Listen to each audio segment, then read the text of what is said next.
Let's get right to it. This is not your average news story. This is a headline that's sending shockwaves across North America and beyond. Canada just did the unthinkable. They closed the Alaska Highway to Americans. That's right, the only overland route connecting the continental United States to Alaska is now completely off limits. Not the whole border, just the one road connecting the lower 48 to Alaska. But make no mistake, this single closure has massive implications for both countries. Imagine your neighbor suddenly blocking the only path to your own garage. That's what it feels like for thousands of Americans and Alaskans right now, cut off, stranded, and searching for answers. This isn't a minor inconvenience, it's a geopolitical bombshell. The Alaska Highway has always been more than just a road, it's a lifeline, a symbol of trust, and now, a flashpoint. Prime Minister Trudeau's office cited unresolved disputes and protecting Canadian sovereignty. The language was diplomatic, but the action is anything but. The statement was polite, but the message was clear. The road is closed. No more RVs, no more supply trucks, no more tourists heading north for adventure, and no more families reuniting across the border. No more easy access to Alaska. Every truck, every car, every person hoping to cross is now stuck, waiting for answers that aren't coming anytime soon. The Alaska Highway, built during World War II as a symbol of US-Canada cooperation, is now a symbol of division. What was once a testament to Allied strength and unity is now a stark reminder of how quickly things can change. News footage shows miles of trucks and cars stuck at the border, people confused and angry. Some have been waiting for hours, others for days, with no clear end in sight. The US government is scrambling for answers, and Americans are left wondering how they'll get anything to Alaska. Supermarkets in Alaska are already seeing empty shelves, and businesses are bracing for shortages of everything from food to fuel. This isn't just a diplomatic spat, it's chaos, and it's happening right now. Emergency meetings are being held in both capitals, and the situation is changing by the hour. The world is watching, baffled.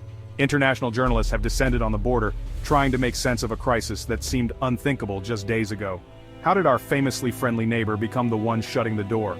For decades, the US and Canada have prided themselves on the world's longest undefended border. Now that trust is being put to the test. The land bridge to our own state is gone, and the consequences are immediate. Alaska is now, for all practical purposes, an island, cut off from the rest of the country by a single political decision. Canada is standing firm, the US is caught off guard, and the drama is just beginning. Tensions are rising, and both sides are digging in for what could be a long standoff. This is the kind of international standoff you can't make up. It's a real-life drama unfolding in real time, with real consequences for thousands of people. And you know there's one person who's not going to take this quietly. Former President Trump has already weighed in, calling the closure an outrage and demanding immediate action. The question is, what happens next? Will cooler heads prevail, or is this just the beginning of a much bigger crisis? Stay tuned, because this story is far from over. For Alaskans, this is a nightmare. The Alaska Highway is their lifeline. Everything from groceries to car parts travels that road. Now, the only options are expensive air or sea shipments. Prices in Alaska are about to skyrocket. Families, workers, and military personnel are stranded, their plans upended. Trucking companies are losing money by the minute, and the tourism industry is in free fall. Hotels, restaurants, and gas stations along the route are suddenly deserted. The ripple effects hit both sides of the border, exposing just how connected we really are. America, the superpower, is being blocked by Canada, and it stings. The land of the free can't even reach all its own land. It's a humbling, bizarre moment for the nation. Why would Canada do this? It's not about maple syrup or Celine Dion jokes, it's about years of trade disputes, lumber, dairy, environmental policy, boiling over. The Northwest Passage is a huge sticking point. Canada claims it, the US says it's international waters. Canada's tired of being ignored on sovereignty. There's also pressure to act on climate change, and blocking the highway is a bold green move. Trudeau's government is flexing for its base, showing it can stand up to the US. This blockade is about more than one issue. It's years of frustration exploding at once. Think of it as Canada finally changing the locks after being taken for granted. It's a power play, a demand to be heard, and it's working. The US has no choice but to pay attention now. Canada's message: listen or else. Enter Donald Trump, the man who never misses a moment to seize the spotlight, especially when controversy is in the air. As soon as the headlines hit, all eyes turned to see how he would respond. The moment the news broke, he went straight to Truth Social, his personal megaphone to the world, where every post is designed to make waves and grab attention. His post, all caps, full outrage, disgraceful. Trudeau closes the road to our great state of Alaska. The message was loud, clear, and unmistakably Trump, dramatic, emotional, and aimed at stirring up his base. Would never happen under Trump. He made sure everyone knew that in his view this was a crisis that only he could have prevented. He called Trudeau weak, claimed he could fix it with one phone call, and painted the Biden administration as a global laughingstock. Trump didn't just criticize, he went on the offensive, promising that his leadership would have kept America respected and unchallenged. For Trump, it's simple. Canada is being mean, and only he can fix it. He cast himself as the only leader tough enough to stand up to foreign leaders and protect American interests. He didn't mention trade disputes or sovereignty, just strength and winning. In classic Trump fashion, the details didn't matter as much as the show of force and bravado. He ended with a threat: "This will not stand." The message was clear. Trump was ready to escalate, to fight, to do whatever it took to defend America's honor. "We have to be tough, America first." No policy, just attitude. It was all about projecting strength, rallying his supporters, and making sure everyone knew who was in charge, at least in his mind. Trump gave frustrated Americans a target: Trudeau and the current administration. He channeled their anger, their confusion, and their desire for someone to blame. The debate was instantly supercharged. Cable news, social media, and dinner tables across the country lit up with arguments and opinions. His supporters rallied, his critics rolled their eyes, but everyone was talking about Trump.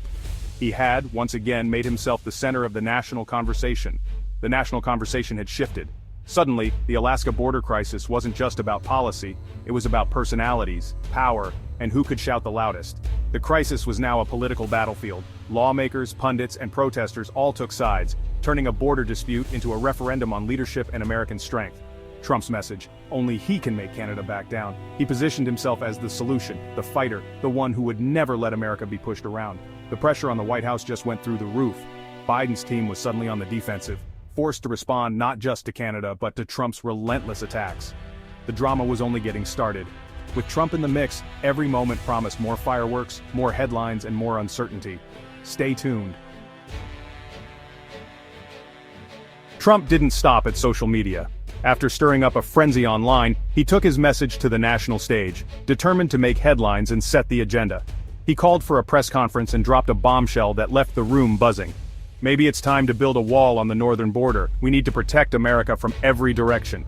A beautiful, powerful wall, and Canada will pay for it," he declared, echoing his earlier campaign promises. The crowd went wild, chanting and waving flags, energized by the boldness of his vision. Never mind that the US-Canada border is over 5,500 miles of rugged wilderness, stretching from the Atlantic to the Pacific, crossing forests, mountains, and lakes. The sheer scale of such a project would be unprecedented in American history.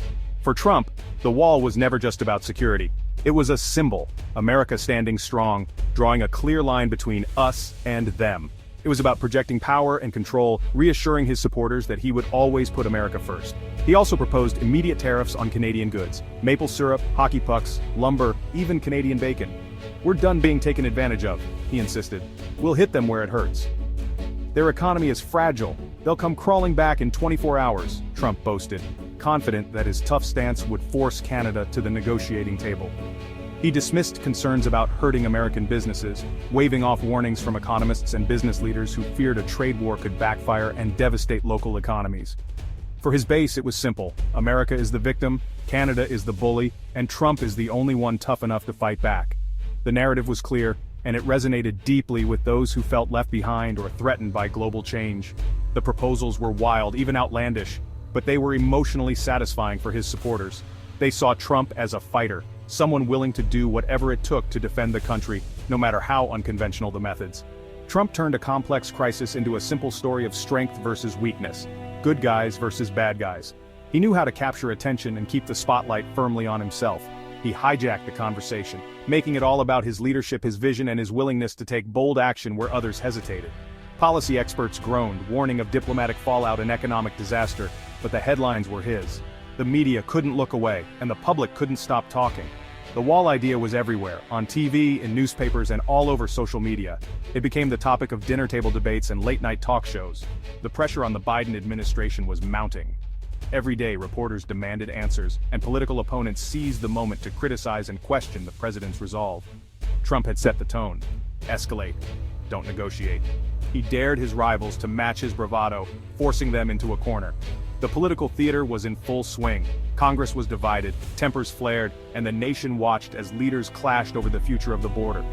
The stakes had never been higher. The fate of the border, and the country's sense of security, hung in the balance. as the world watched America's next move. Meanwhile, the Biden administration scrambled for a response. They couldn't look weak, but they couldn't start a trade war either. The White House issued a calm, diplomatic statement. "We're working with Canada to resolve this." Behind the scenes, it was chaos, calls, meetings, frantic negotiations. Democrats urged patience and diplomacy, warning that Trump's approach would only make things worse. But calm, measured talk doesn't make headlines. The public wanted action, and the administration looked flat-footed. Every day the road stayed closed, the pressure grew. Forget the politicians, let's go to the border. At the Coutts Sweetgrass Crossing, truckers like Bob from Idaho are stuck in endless lines. Bob's truck full of lettuce is number 73 and he's fuming. But the scene is more surreal than angry. Canadian Mounties patiently explain the situation to confused American families. Kids sell snacks to stranded drivers. A Canadian farmer hawks butter tarts from his pickup. Bob tries to argue but ends up buying pastries instead. Teenagers blast Bryan Adams and play street hockey with American students. It's less a blockade, more a weird, polite festival. Frustration mixes with Canadian hospitality and spontaneous capitalism. The real losers? The cargo, like Bob's lettuce, getting warmer by the minute. The border is a microcosm of the crisis confusion, culture clash, and a dash of humor. No one knows when things will move again. For now, it's maple-flavored chaos. Across America, the reaction split along familiar lines. Trump supporters rallied, waving flags and chanting, "Don't tread on Alaska," and "Make Canada rake again."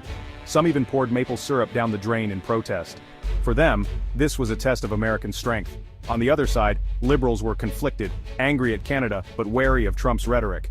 Some even admired Canada for standing up to the US protests ranged from "unclog the road" to "let's talk this out, please." The blockade became a new front in America's culture war. Alaskans caught in the middle were almost forgotten. The real standoff wasn't just with Canada, it was within America itself. As night falls, the Alaska highway is still closed. Trucks are stuck, negotiations are stalled, and the political pressure is mounting. The US faces a dilemma cave to Canada's demands, risk a trade war, or grind through slow negotiations. The crisis has exposed a vulnerability. Alaska's connection depends on Canadian goodwill. For decades that was a given. Now it's gone. It's a wake-up call about the importance of diplomacy, even with close friends.